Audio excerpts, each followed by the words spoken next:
నా భార్య నాకు ఉండడం మేలు, లేదా నా భర్త నాకు ఉండడం మేలు అనే అనుభవంలో లేకుండా, నాకు కష్టంగా ఉంది నా జీవితం, నాకు నష్టంగా ఉంది నా జీవితం అనే అనుభవంలో నీవు ఉన్నావేమో. ఈ సాయంకాల సమయంలో తీర్మానించుకో. ఆయన నామమును బట్టి ప్రార్థన చేయి, కుటుంబంగా ప్రార్థన చేయి, ఆయన పాదాలు పట్టుకో. నీ జీవితాన్ని కడతాడు. ఈ వివాహాన్ని చూచి, మళ్ళీ రిసెప్షన్ చూచి సంతోషించడానికి వచ్చిన నీ జీవితాన్ని దేవుడు నూతన పరచుట కొరకు నీతో మాట్లాడుతున్నాడు.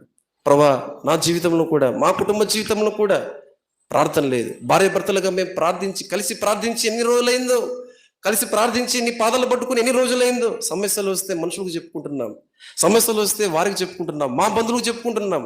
కానీ నీకు చెప్పుకోకుండా ఇంతవరకు మా జీవితాన్ని ఎంతో నష్టం చేసుకుంటున్నాం. అయితే నీతోనే చెప్పుకుంటున్నాం. మమ్మల్ని సంతోషభరితులముగా మా జీవితాన్ని బలపరచు, మా వివాహ జీవితంలో నెమ్మదించు, సంతోషం గుంచు. ఇంకా రక్షణ లేకున్నటువంటి సహోదరుడా, నీ జీవితాన్ని కూడా ఆయన కడతాడు. నువ్వు ప్రార్థన చేస్తే, ఆయన నామమును బట్టి ప్రార్థన చేయబడేవాడు వాడు రక్షింపబడును. నీ జీవితంలో కూడా రక్షణ ఉంది. ఈ రక్షణ